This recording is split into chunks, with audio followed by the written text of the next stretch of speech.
Thank you, Paul, for that friendly introduction. Thank you for this invitation. I hope I will provide you with some enlightening intellectual entertainment. I'm sure that you will be disagreeing and disappointed about some of the things I say. I'm also sure that you will be delighted and in full agreement with other things that I'm going to say. I want to talk about the advantages of small states. But before I come to the advantages of small states, I will have to say a few things about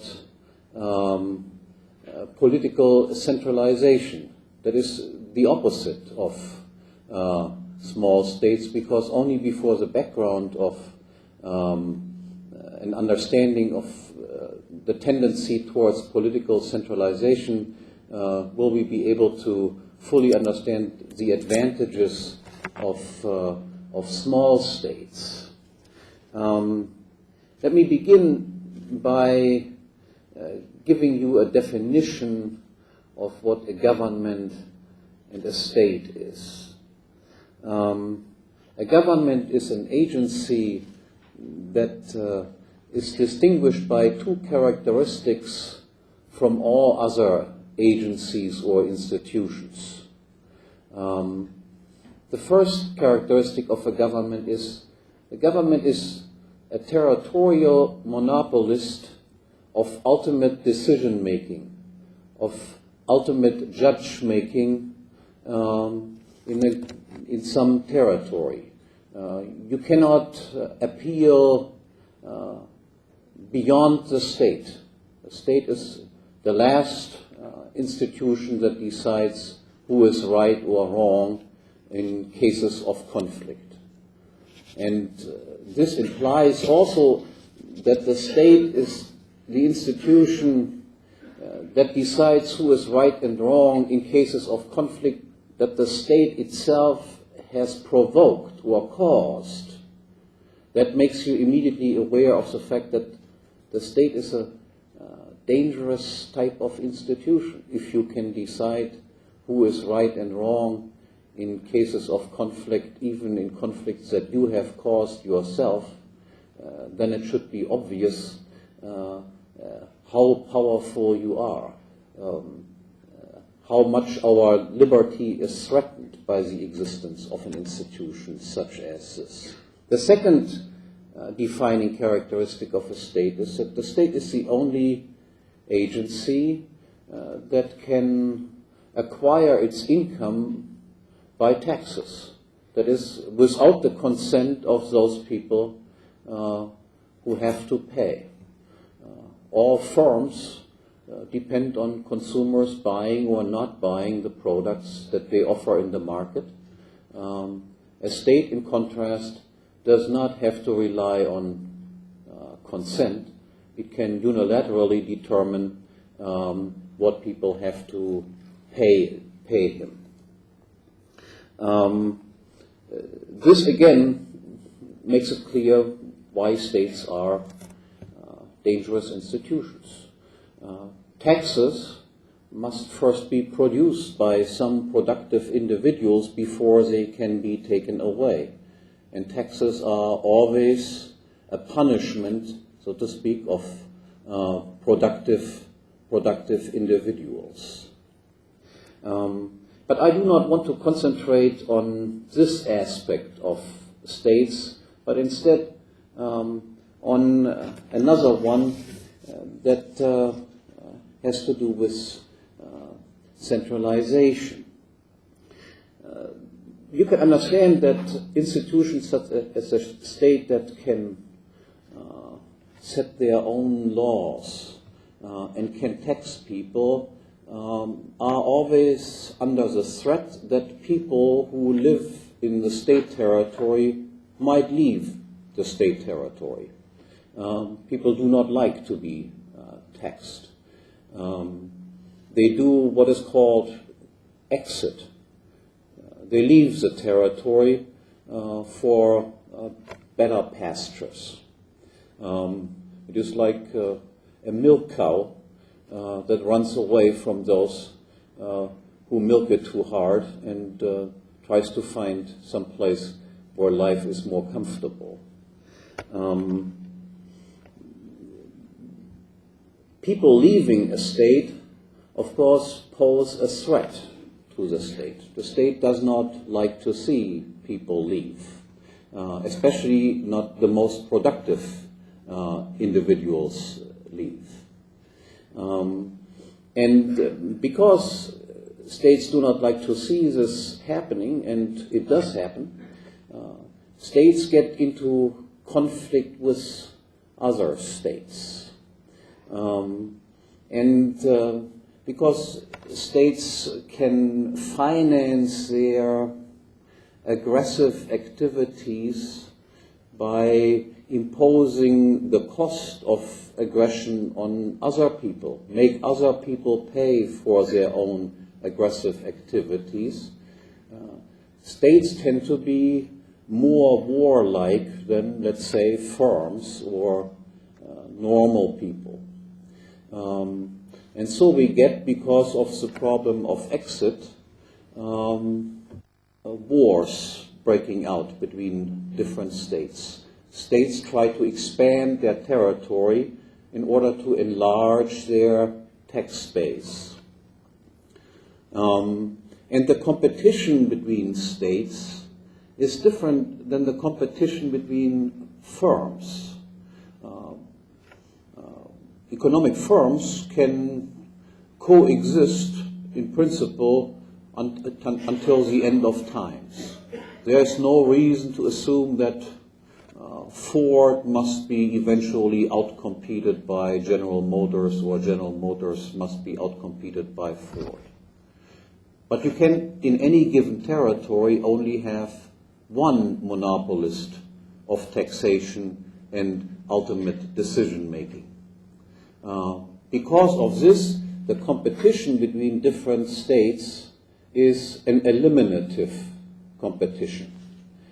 One state will, in the course of wars or other types of conflicts, eliminate the other state, and the number of states will gradually diminish until, at the logical endpoint of this process, we would have, so to speak, a world state come into existence.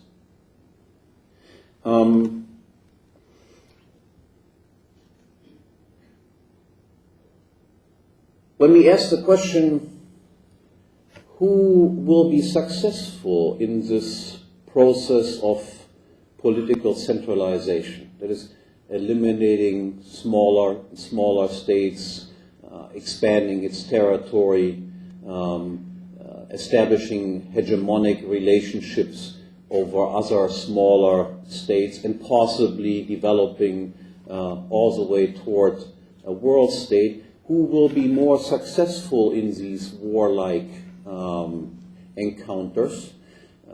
When we assume that states are initially of roughly the same size and have roughly the same population size, then we can say that those states that tend to be more liberal, that is, that tend to be nicer to their population, that is, they tax them less and they regulate them less, that those states will tend to be more successful in wars and eliminate states that are less liberal and regulate their population more, for the following reason.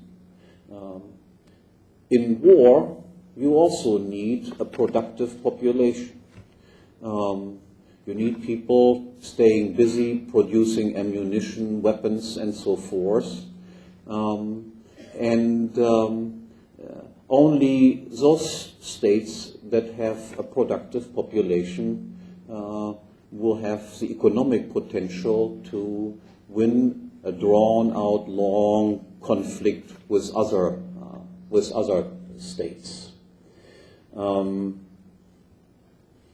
That does not mean that sometimes in a surprise attack, a state that is less liberal and more oppressive, so to speak, can win against a state that is more liberal. But the general tendency is states that leaves their population alone, pretty much keep them productive, that those states will come out on top in these conflicts.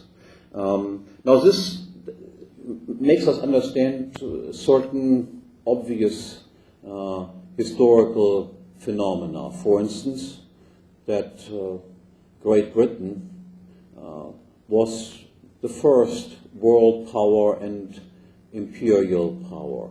Great Britain had relatively low taxes, lower taxes than most other European countries, and because of that turned out to be more successful than other countries in expanding its territories, acquiring more and more colonies and so forth. But in the second half of the 19th century, Britain turned increasingly towards socialistic policies, and these socialistic policies, high taxation, high regulation, of course, led to impoverishment, to relative impoverishment of Britain, and ultimately resulted in a decline of the dominant role that Great Britain played. On the other hand, parallel to the decline of Great Britain, we can see the rise of the United States to the sole world power. At the beginning of the 19th century, the United States had less population than most of the larger European states, but had almost no taxation whatsoever. Because of that, it developed very quickly. Standards of living increased rapidly. The population increased rapidly. At the end of the 19th century, the United States was larger and economically more powerful than any of the European countries. And based on this position, then the United States determined decisively, so to speak, the outcome of World War I, and then of World War II, and then of the Cold War, and remained as the only economic superpower. But the larger states become, in the case of Great Britain and in the case of the United States also, the larger the territories become, the more they begin to dominate the world. Europe, in a way, is a region that is to a large extent controlled by the United States, as indicated, for instance, by the fact that there are American troops in most, though not in all, European countries. The larger the territories become, the less reason remains for states to keep up their initial liberal policies. The more likely does it become that they give in to the temptation that exists for all states, namely to increase the taxes higher and higher and higher, and to increase regulations to the advantage of the state and state-connected enterprises higher and higher and higher, and thereby stifling the economy. Let me just illustrate that by pointing out that at the beginning of the United States entering the world scene, state expenditures as a percentage of gross national product in the United States were about 3 to 5%. And in European countries, they were around 10, 12%. Now, since the 70s or so, they are in the European countries 50% or even above 50%. And in the United States, they have reached 40%. So as a result of centralization, the elimination of competition between different states, the increasing elimination of competition between different states, you have a tendency for taxes and regulations to dramatically increase. You have, and you see this in the European community, and you see that in the United States, you have an attempt to harmonize and upward harmonize the regulation and tax structure in different countries, in the countries that are all dominated by the same superpower. If one country has one tax and another country has another tax, then political integration is that both countries adopt both taxes. If one country has one type of regulation and another country has another type of regulation, then the tendency of political centralization is that both countries adopt both types of regulation. We have no longer free trade relationships between small states, but we have increasingly managed trade in these super blocks like the European Community or in the North American free trade arrangement. You realize this when you recognize that in order to engage in free trade, you only need 2 sentences. Everyone who wants to import a good from some other place is free to do so, and everyone who wants to export a good from one place to another is also free to do that.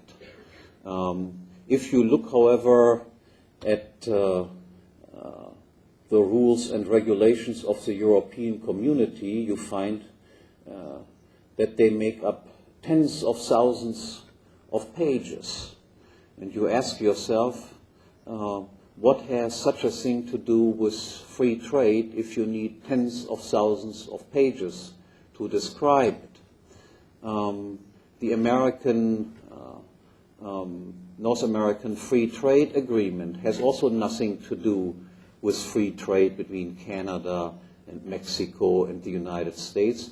That is also a document that encompasses more than 1,500 pages, and that again indicates that this is a document that proscribes all sorts of rules that various enterprises have to follow, that gives certain advantages to government-connected firms and disadvantages small firms that have no power to lobby their own governments.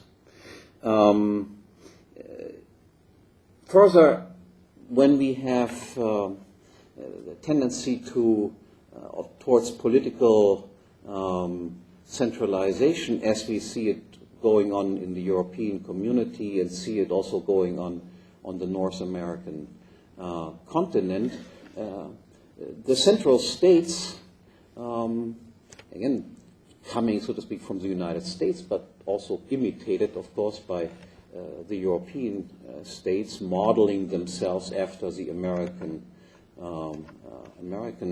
model.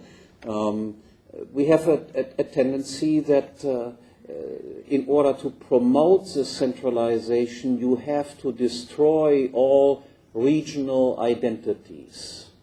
You have to advocate a policy of of multiculturalism, through a policy of open immigration, which leads, of course, to the gradual destruction of regional and local identities which stand in the way of the attempts of states to centralize their powers.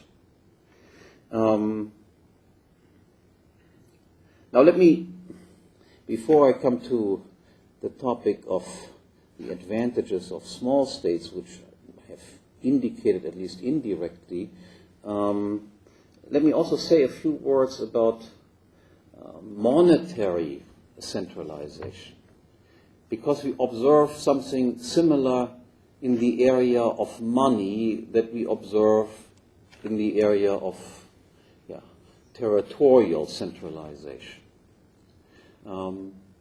Money is something that develops quite naturally in the free market, because there exists in barter difficulties to trade with each other. I can only trade with you if I have what you want and you have what I want. And this is not always the case. And in order to overcome this difficulty, people are looking out for goods that are highly marketable, that is, that are in frequent use by lots of people, because highly marketable goods facilitate exchange. And there exists then a natural tendency that one particular good, we cannot say exactly what good that will be, but we can say that there's a tendency that some good will be selected as the good that has the highest degree of marketability, that is, the most easily saleable good. And this good we call money. Money is defined as a medium of exchange that has the highest degree of salability. In reality, as we know, this was gold or silver. Being the owner of gold or silver allowed us to sell at any time whatever we wanted to sell, and to buy at any time whatever we wanted to buy. It facilitated exchange. Money was originally what is called a commodity money, something that had an intrinsic value. All states have destroyed the commodity money. All states have succeeded in replacing gold and silver with pure paper monies. How they did that? They did that in 3 steps. All states took the same 3 steps. Some states did that earlier, some states did that later, but all went basically through the same process. The first step was, states said, I'm the only one who can mint gold or silver and certify the weight and the fineness of money. But as we all know, monopoly, being the only one who does a certain thing, makes it easier to engage in fraudulent activities. That is, to reduce the gold content and the silver content. The second step was to monopolize the issue of what is called money substitutes. Money substitutes are simply paper tickets that entitle you to a certain quantity of money, of gold or silver. If you monopolize the issue of money substitutes, of paper tickets, then you are in a position where you can relatively easy print more tickets than you have gold or silver on hand into which to redeem these tickets. That is, to cause inflation. And the third step is, once people begin to redeem their tickets, and states must admit that they do not have sufficient amounts of gold or silver on hand in order to redeem all tickets, they must essentially declare bankruptcy and cut the tie between paper and gold and silver, and then we have a pure paper money. Now, the advantage from the point of view of a state of a pure paper money is a pure paper money can, of course, be produced at will. I can, in 1 day or 2 days, double, triple the amount of money in existence. I could never do anything like this under the gold standard or under the silver standard. Now, what is the effect of doubling or tripling the amount of money in existence? What we must realize is doubling the amount of money has nothing to do with making societies richer, wealthier. If you assume that the amount of consumer goods and producer goods stays the same, and we double the amount of money from 1 day to the next, all that will happen is basically that prices will double. Society as a whole does not become richer because of this. But doubling the supply of money does something else. It redistributes income within society. It makes some people richer and it makes some people poorer, even though it does not make society as a whole richer. And what the way is in which income and wealth is redistributed is the following. Those people who get the new money first, the additional amounts of paper money first, and you all know who that is. That is always the central bank, and then the leading commercial banks, and then the leading clients of the leading commercial banks. They are always the ones who receive the money first. Those are in a position where they can buy at the initially low prices, and then the prices gradually rise, and they gain at the expense of those people whose income has not gone up yet, but who have to pay higher prices for the goods.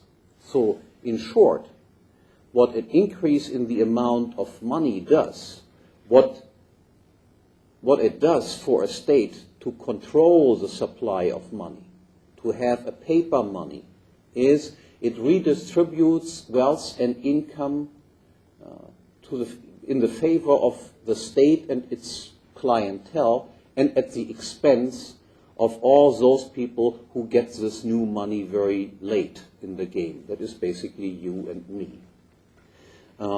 This is why all states love to be in full control of the supply of paper money. However,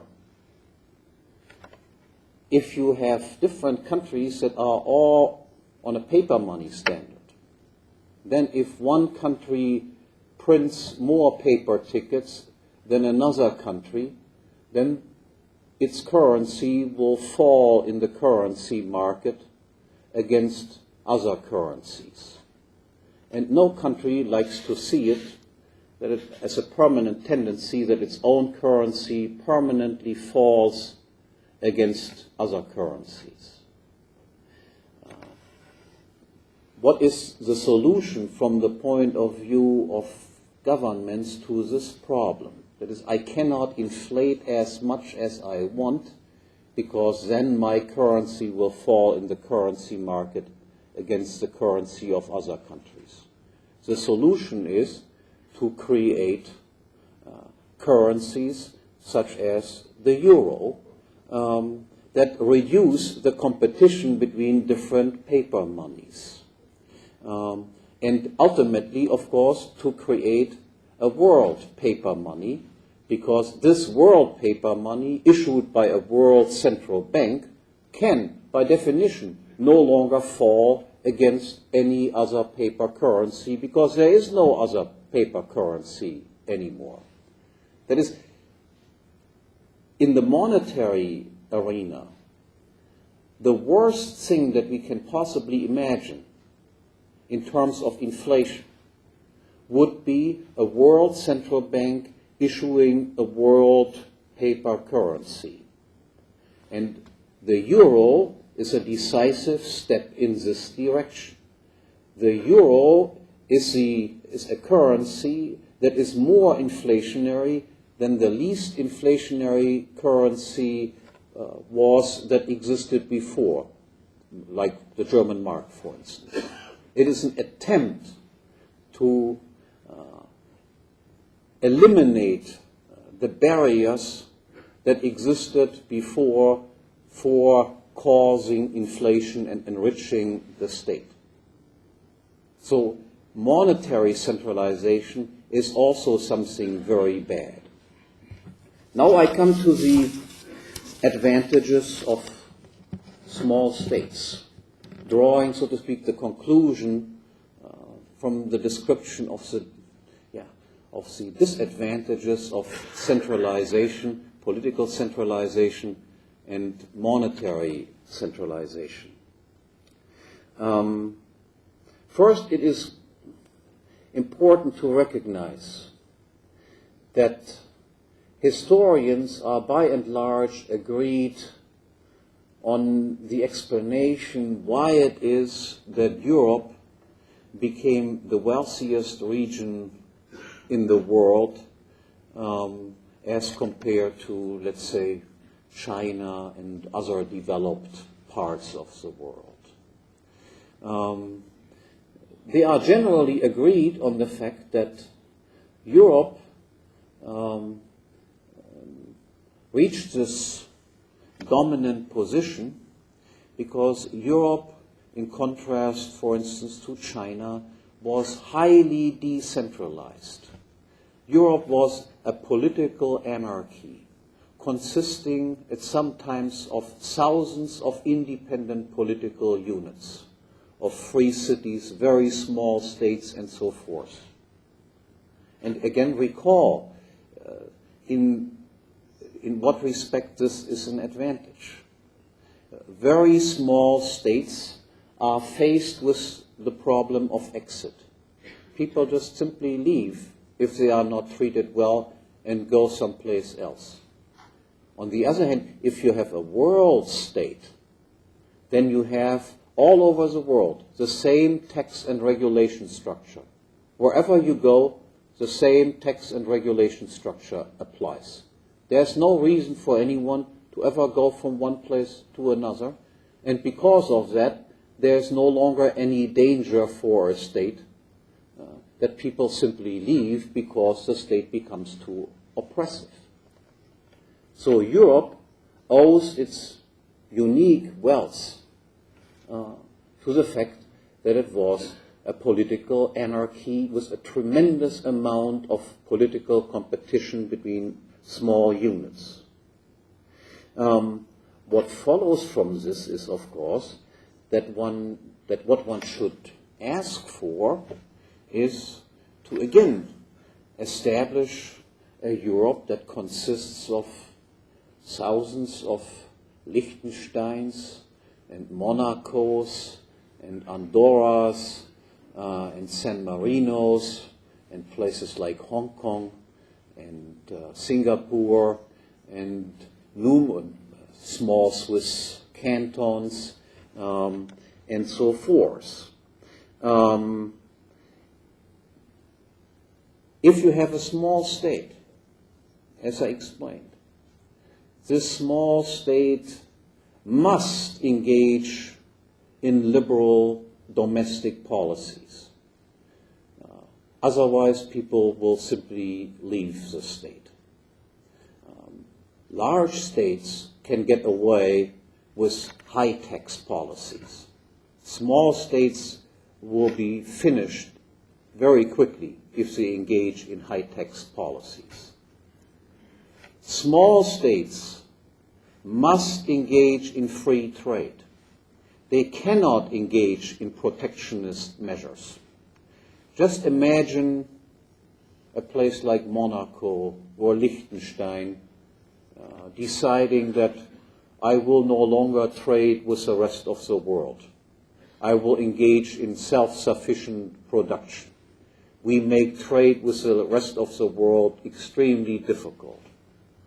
Now, what you can predict in this case is, of course, that the population in Monaco will be starving very quickly, and in a few days, or at least in a few weeks, you will have people dying from starvation. On the other hand, imagine a state like the United States or the European community as a whole saying we will have no longer trade with anybody outside the United States or outside of the European community. Now, then the standard of living in the United States or in Europe would of course decline. But people would not starve in the streets. People would not die en masse. So, again, the advantage of small states is they see very quickly when they engage in unproductive economic policies. They must engage in free trade, otherwise they will be severely punished for it.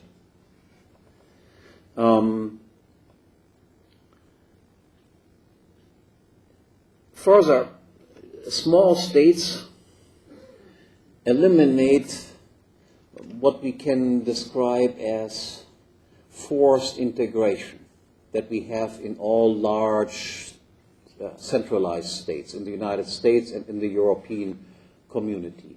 What I mean by forced integration is the result of mass immigration that we have allowed to take place in order to destroy regional identities which stand in the way of the ambitions of states to centralize. Forced integration,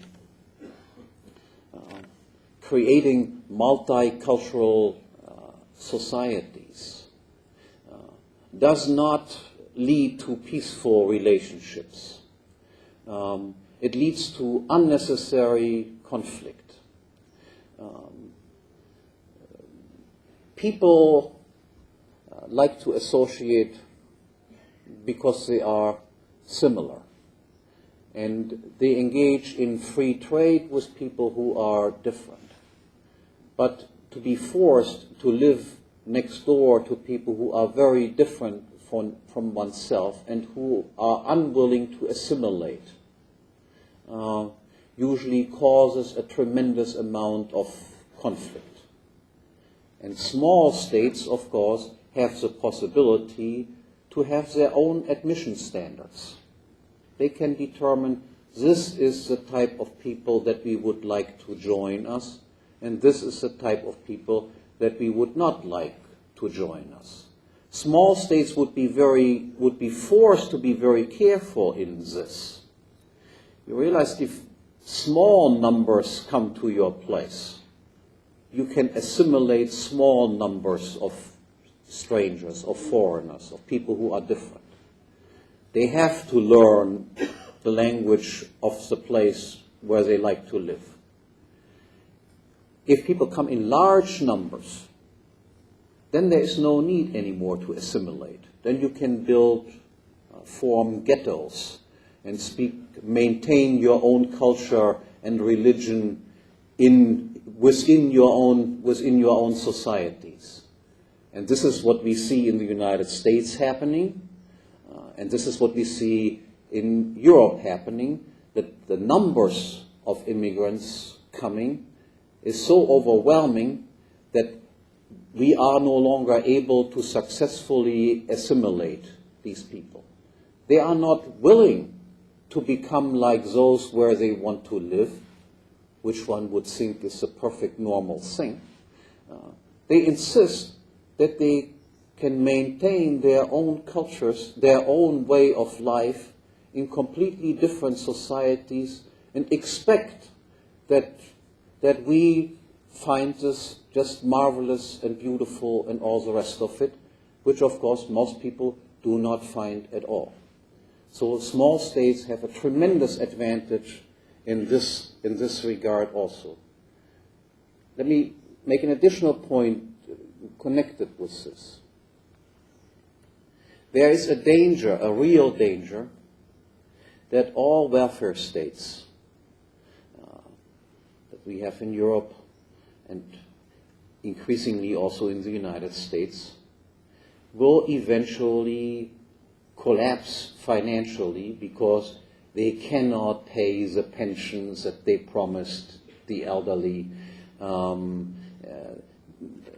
They cannot pay the health care provisions that they allow people. That is, they will be bankrupt in a similar way as communism 15 years ago showed itself to be a bankrupt system.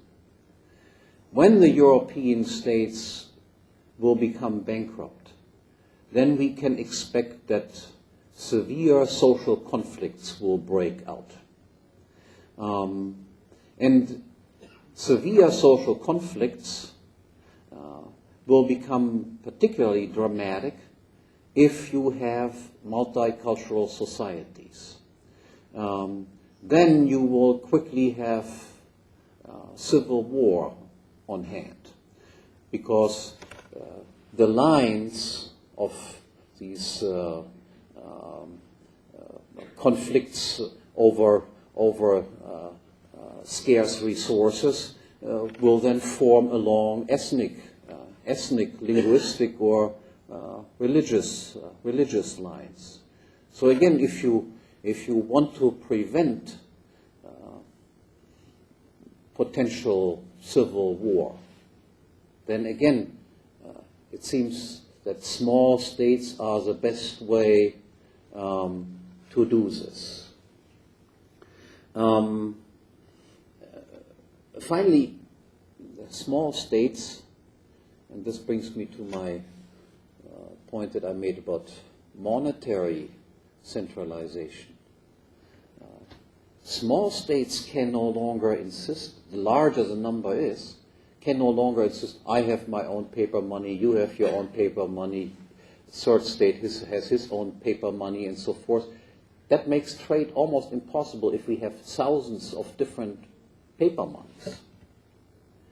Small states would be forced again to adopt an international commodity money standard such as we had in the 19th century, namely an international gold standard or international silver standard or something of that nature, and would make it impossible for states to engage in deliberate inflationary policies.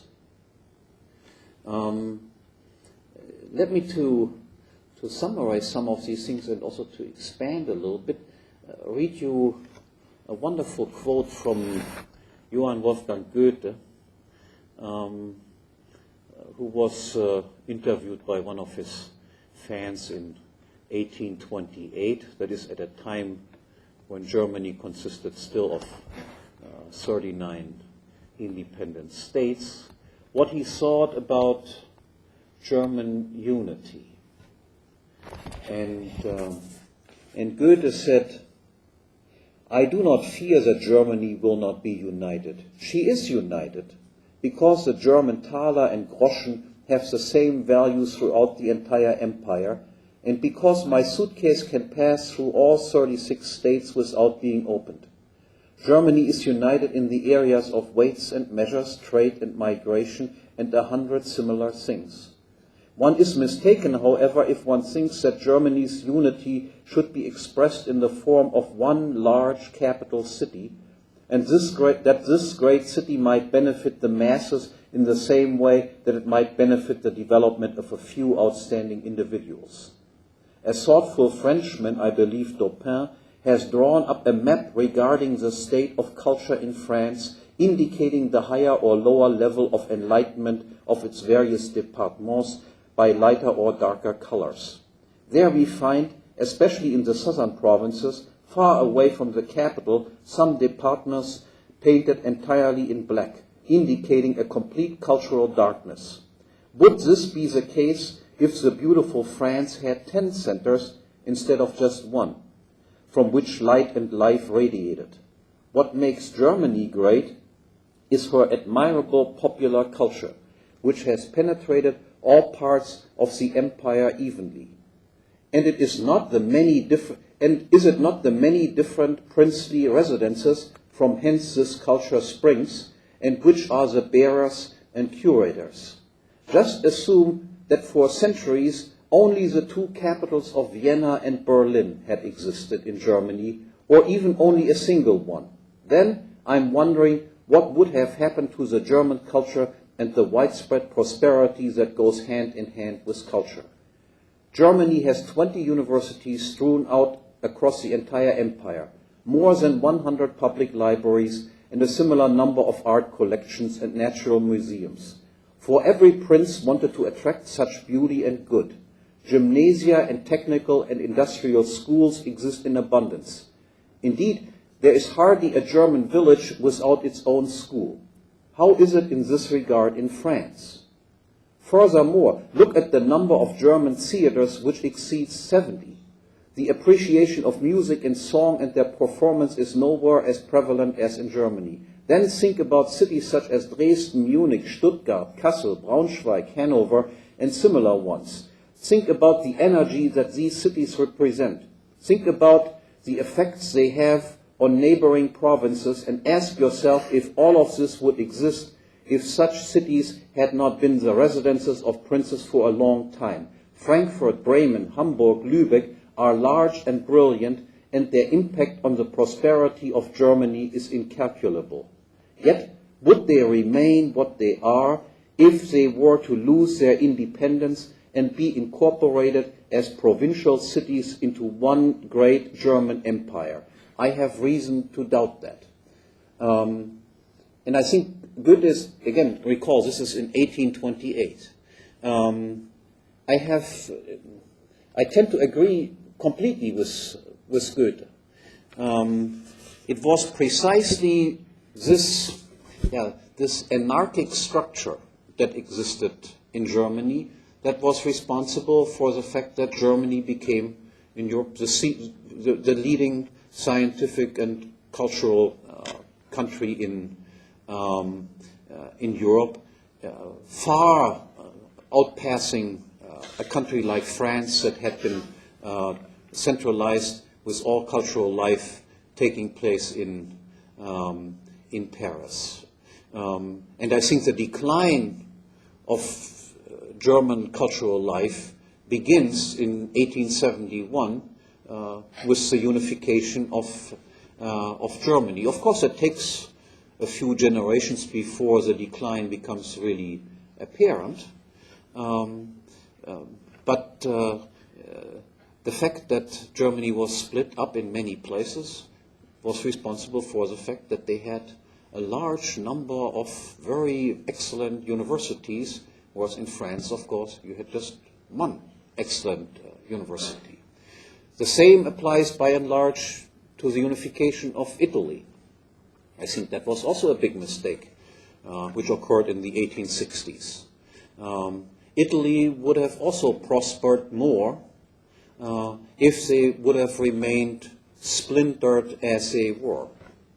The last remark concerns the country from which I come, the United States.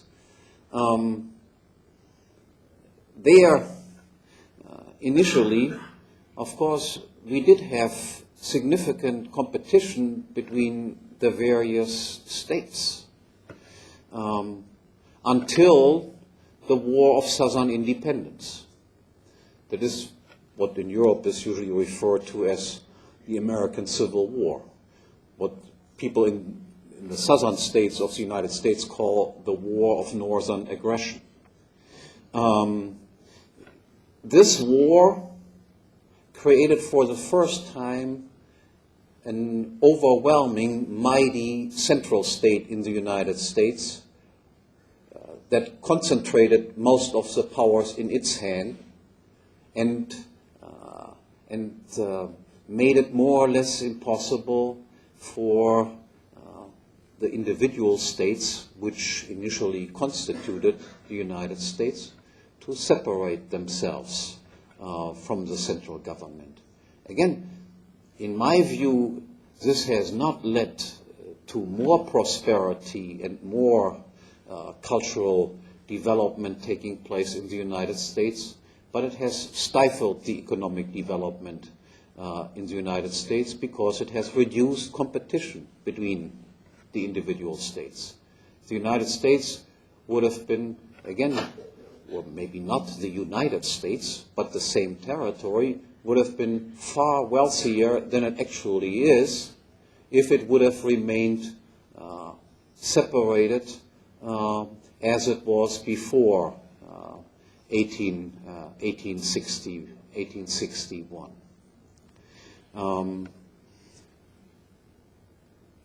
So I believe that we have overwhelming reasons to think that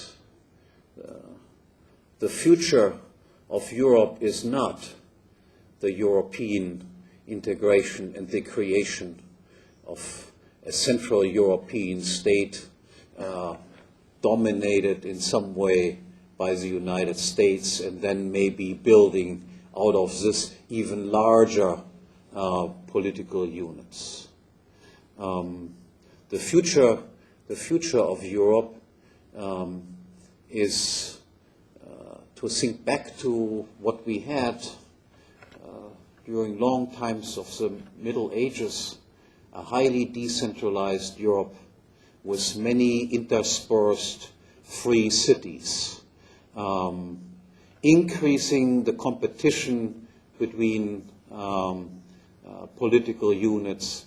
That is what will create prosperity and liberty and peaceful relationships between people of different ethnic and cultural background. Thank you very much.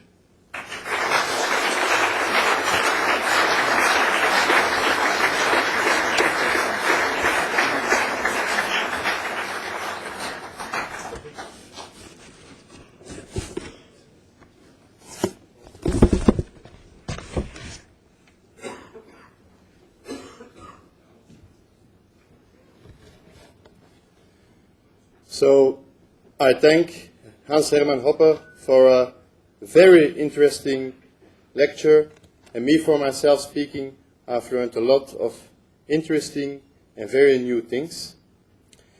En ik spreek ongetwijfeld niet voor mij alleen, maar u allen hebt hier ongetwijfeld heel wat van opgestoken. Graag zouden wij daar nog bij aanknopen met een vragenronde van een kwartiertje, die wij nu gaan voorbereiden. Er zal wat muziek zijn om de zeden wat te verlichten. U hebt uw antwoordkaart. Er zijn ook een aantal mensen die u een balpen kunnen aanbieden, hè? Een pen, zodoende dat u, wanneer u aan het stinten is, wanneer u er geen hebt, alsnog uw vraag op de kaart kan krijgen. Ondertussen worden die vragenkaartjes ook opgehaald en binnen een 5 à 10 minuutjes hebben wij dan onze vragenronde. Kleine opmerking, wie niet dadelijk een vraag heeft, maar bijvoorbeeld wel zich wenst in te schrijven voor het colloquium, kan dat doen op de keerzijde van het kaartje. En uiteraard wachten wij dan ook met veel plezier het kaartje in. Tot zo dadelijk.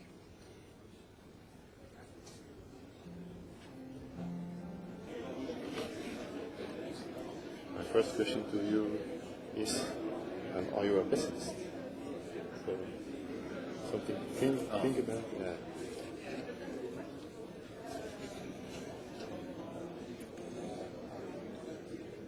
Goed, beste mensen.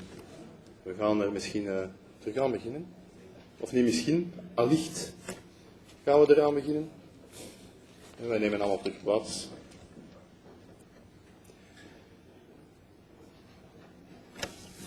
Wat ik ga doen, is een aantal vragen groeperen. Wat ik ook ga doen, is een aantal vragen stellen die specifiek zijn, maar toch representatief voor vele anderen. En u gaat dan uiteraard tijdens de receptie de gelegenheid hebben om met professor Hoppe nog van gedachten te wisselen. Dus we gaan het een kwartiertje doen. Ik ga enkele vragen stellen en ik geef telkens het woord aan professor Hoppe om een antwoord te formuleren. De eerste vraag is of dat professor Hoppe in feite een pessimist is. Hans-Hermann Hoppe, are you a pessimist? Yeah. So far there has been very little reason to be optimistic, I must say.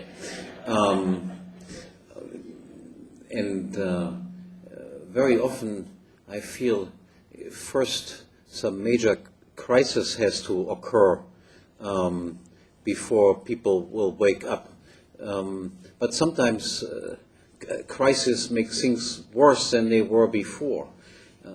So it is very important that one has some alternative scenario and an alternative model in the back of one's mind to present when the crisis is coming, that is when the welfare state will begin to collapse. On the other hand, I must say, I do also see some encouraging signs going on. In Germany, certain topics that were for many, many years absolutely taboo have become topics that people do talk about again.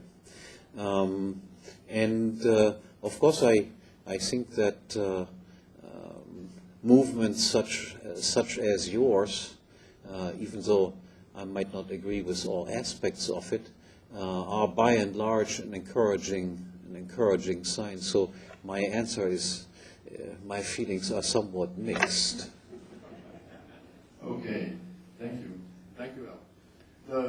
De tweede vraag. Gaat dat meer in op ideologie? Gaat dat meer in op het ideologische debat dat over de plas in de Verenigde Staten en ook hier woedt? Het gaat namelijk over de vraag of libertariërs en paleoconservatieven, ongeacht hun verschillen, toch niet samen zouden moeten spannen tegen grote, breed uitgezette regeringen. Tegen regeringen met totalitaire denkers. So in English, Hans-Hermann Hoppe, how do you see as a libertarian the growing power of the United States federal government under a presidency of a so-called conservative Republican? And shouldn't libertarians and paleoconservatives, despite their differences, combine forces against big government? I should say a few words about paleoconservatives and libertarians. They had some sort of coalition during the 1990s. The paleoconservatives are the old-style conservatives in the United States. The most prominent person of that group is probably Pat Buchanan. It is true that culturally conservative libertarians and paleo-conservatives who advocate decentralization of governmental power to the largest extent possible, who advocate a non-interventionist foreign policy, did cooperate quite well for a while, except for one subject. And that subject was a free trade. We always try to persuade Pat Buchanan to study a little bit economics. We asked him to read Henry Hazlitt, Economics in One Lesson, which is the book that I would recommend to everyone who has never studied anything in economics. That's the only thing you need to know about economics in order to avoid the most severe mistakes. Unfortunately, we couldn't bring Pat Buchanan to do this. And he began to emphasize more and more heavily his protectionist economic policies, and that ultimately led to some sort of break in the movement that we had begun to develop. Now, this does not mean that we are not still joined, so to speak, in our opposition against the current Bush regime, which is dominated by the so-called neoconservatives, who are mostly former social democrats and ardent interventionists as far as foreign policy is concerned. So yes, in our we still cooperate quite closely, not close enough to speak of a joint movement because of the free trade question.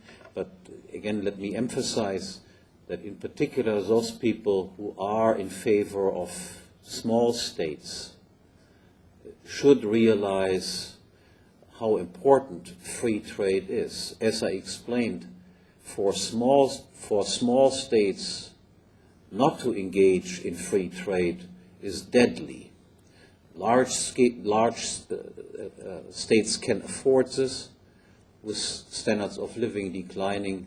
Small states cannot afford anything but free trade. So, all right, we look forward to new developments. In the first place in the United States. Wat we nu hebben gehoord, dat is een meer specifieke vraag en een specifiek antwoord. Maar nu gaan we naar een meer algemene vraag, waarvan ik vermoed dat een aantal mensen zich dat wel hebben afgevraagd in het publiek.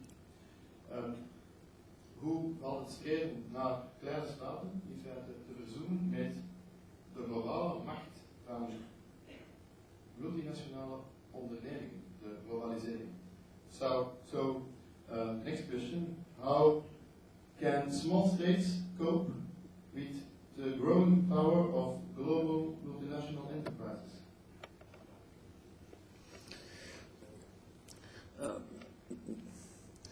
Let me put it this way. Many global enterprises, many of the super big enterprises are also creatures of the state. As you all know, whenever a big company is in difficulties, they can afford lobbyists who go to Brussels or Berlin or Washington and say, look, there will be 10,000 jobs lost, 100,000 jobs lost. You have to help us. And states then typically do help because they are helped by these firms also because they finance their campaigns.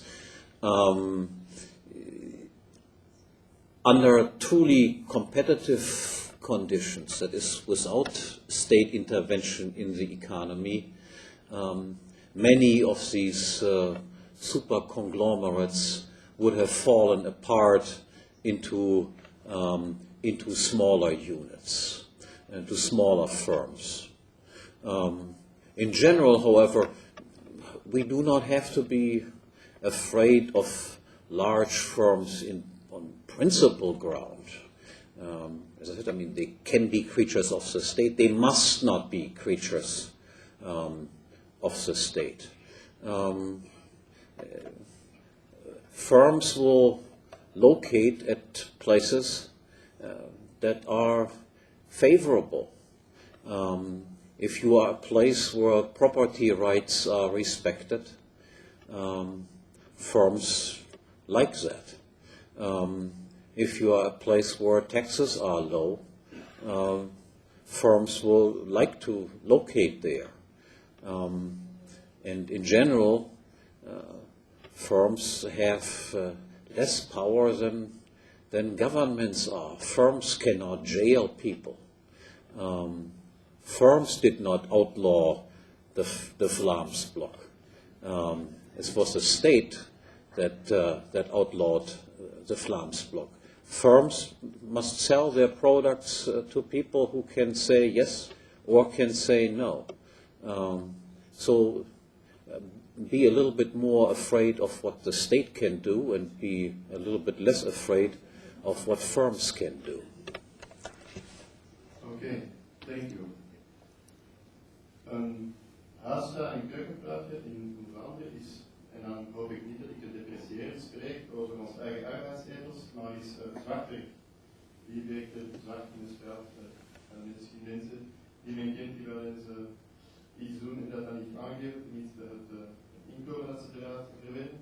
Maar goed, we zouden geen Vlamingen zijn als we niet over de taalgrens kijken en de Walen, de Franstaligen, misschien minder arbeidsethos van die mensen misschien minder arbeidsethos vermoeden en tegelijkertijd en ook het dichter aan bij zwart werk. Wellicht zijn er verschillen in arbeidsethos en zijn er verschillen in zwart werk en in niet-officiële economie tussen staten. Van land tot land kan die attitude om op manier tegen werk te staan anders zijn. En hoe staat men tegenover zwart werk? En iemand vroeg, en van de mensen hier uit het publiek, toehoorders, hoe dat we ons moeten verhouden tegenover de verschillen in de niet-officiële markten.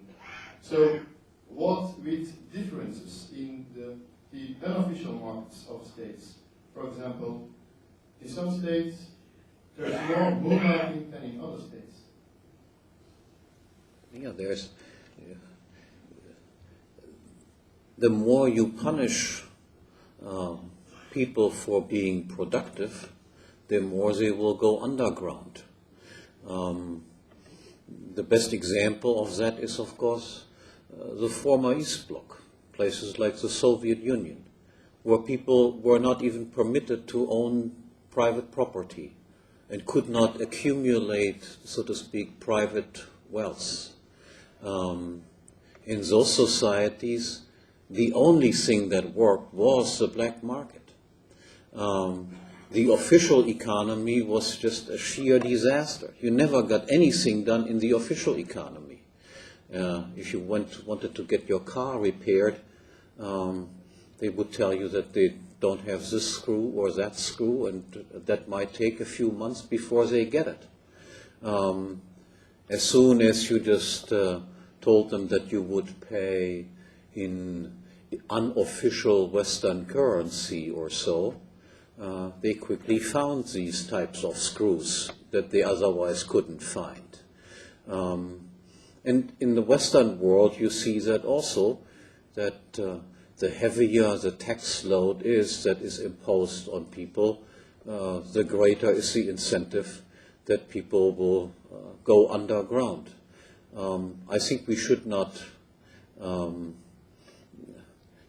we should not blame the people who go underground. We should blame those people who are responsible for the laws that force people to do that increasingly. Imagine if you have marginal tax rates of, let's say, 90% for an income above, say, 50,000 euros. Now, in that case, of course, I would stop working once I had accumulated 50,000 euros too, and do all the rest of my work underground. And I think this is what you will find wherever you look. When the taxes are low, when the regulations are low, then people work in the official markets. And when taxes are high and regulations are high, then people go underground. And we should be thankful that they go underground, because that sometimes keeps the economy going, which otherwise would collapse. All right, very well. Ik wil dan nu graag de mensen die een vraag gesteld hebben bedanken. En mensen die geen antwoord hebben gekregen, die krijgen zelf tijdens de receptiegelegenheid om professor Hoppe aan te spreken. Een laatste vraag. Een laatste vraag. Ik heb die speciaal op het einde gehouden, als laatste vraag gehouden, omdat die wat samenvattend is. Er is iemand in het publiek, en dank u voor die vraag, het is een mooie vraag om af te sluiten. De staat met de meest grootschalige dictatuur ontwricht het economische handelssysteem en hoe dat zich moet verhouden in de toekomst. So, a last question is summarizing your lecture and question round we had, Juliet. The state which is the most totalitarian state, so a totalitarian state, destroys the economic system of trade by being totalitarian. Do we have any means to cope with that evolution in the future? Is it going towards more small states? Yeah, we do see all over the world an increasing number of secessionist movements. Wherever you look, there exist such movements. Unfortunately, most educated people still think that this is, so to speak, an anachronism. That is a way, not a progressive move, but it is somehow a desperate attempt going back. It is necessary that people begin to understand what I tried to convey tonight, that the secessionist movements and the splintering up of Europe into larger and into larger numbers of small units and many free cities interspersed into this region, that this might well be the wave of the future. That this is a better recipe for prosperity and liberty than this constant centralization that we have seen taking place for the last 50 years or so in Europe and in other parts of the world. So all governments, whether they are totalitarian or democratic, monarchical or non-monarchical, are ultimately dependent on public opinion being somewhat supportive of them. If we want a change in trends of political thinking, there is nothing else but trying to change public opinion and persuade public opinion that centralization leads to more totalitarian governments and decentralization, increasing the number of small states, leads to more liberty and makes totalitarian totalitarian governments increasingly difficult to maintain themselves. Since this was the last question, I have been asked by my friend Paul Berlin to make you aware of what has already become a hot commodity in the English book market. There are copies available outside. A Throne in Brussels, I can tell you, a thrilling book. And I might also make you aware that there are 2 copies of my book available. Unfortunately, I'm traveling with a suitcase, and by train, I couldn't carry more things with me. I'm a weak person. With that, thank you very much.